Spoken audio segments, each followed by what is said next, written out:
Hello, I'm Chris Spears, and this is my Life Interrupted story. It was the fall of 2007, and as we approached the grand opening of our third location, I had a mixture of excitement and nervousness. I was excited about the opening of a new location, but I was also nervous about the pending housing bust that I was hearing on TV each day.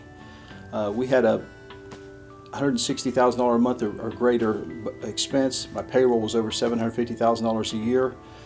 Even though I thought it was kind of cool to have 50% equity in $6 million worth of real estate, I would soon learn in the days ahead that when you have more month than money, the things that you think you own really own you.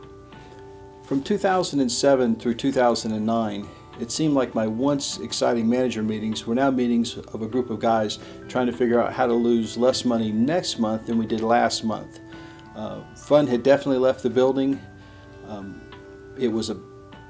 I felt like the weight of the world was on my shoulder one morning when I called a group of 15 people together and tell them that I could no longer afford them. That we had a prayer. I wished them luck, but I was just running out of gas. It seemed like far too many days started with my banker calling me at 8 o'clock wanting to know what was going to be my plan for today to put some more money in the bank by 11. To add insult to injury, getting a notice from the IRS that you had an $88,000 tax lien just seemed to be adding insult to injury. Was there any end? I'd always been able to work my way out of a mess, but this was just bigger than me. And it was a day I remember sitting at my desk. I just pushed my chair away, got down on my knees, and said, "God, I can't do this, but you can." I'm not sure how long I was down on my knees that time, but I just kept thinking that over and over. That was the constant thread with my mind. It says, "God, I can't do this, but you can." I was in a time when, when I got home, my little girls, my three angels at home, that was the bright spot of my day. But still, there were many days I would have to sit in the driveway for 15 or 20 minutes, finish crying and clearing myself so I could go in and see them, because to those little sweet girls, Daddy was home and it was time to wrestle or ride on my back and play horsey. But when night came, the stress returned. And it was really that morning that I got down on my knees and said, "God, I can't do this, that you can." That I began to find sleep and rest again. We created a huge hole, and it was going to be a long journey out. But I could see miracles happening. There was four fundamental things that I think I changed immediately. I got into the Word. I was in my 40s, even though I believed that there was a God since I was a young boy. I was finally reading the Bible for the first time. The second thing, I joined a small group for the first time.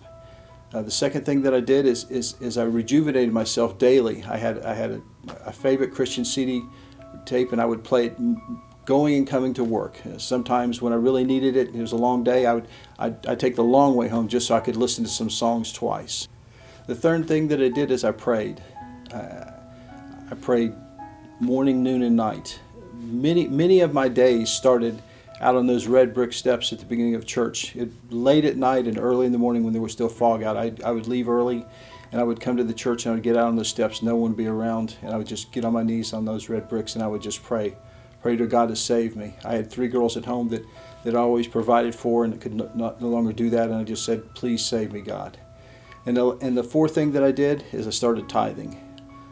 I was probably your classic $20 man on Sundays. I felt like I really was tipping other than tithing, and I made that commitment right away that I was going to tithe as He called to in the book that I read, and it was not an old self that said, "God, provide me with 1,000 and I'll give you 100 back." It was not going to be a trade-off like that, like other prayers had been. I tithed from the day one, and even though our journey and the turnaround was a ways in coming, I feel that of the four legs on that table, that tithing was probably I found joy in it, and because I knew I finally had a way.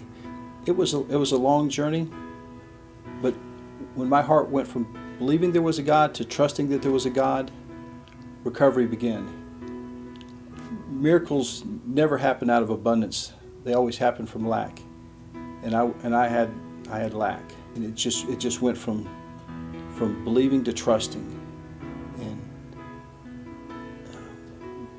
in all things I say now, To God be the glory. And if I say it once, I say it 50 times a day. Thank you, Jesus. Thank you, Jesus. Just when I open my eyes to coming home. And I thank Him for the challenges, because I know that it's in these challenges that our faith is built up. To God be the glory.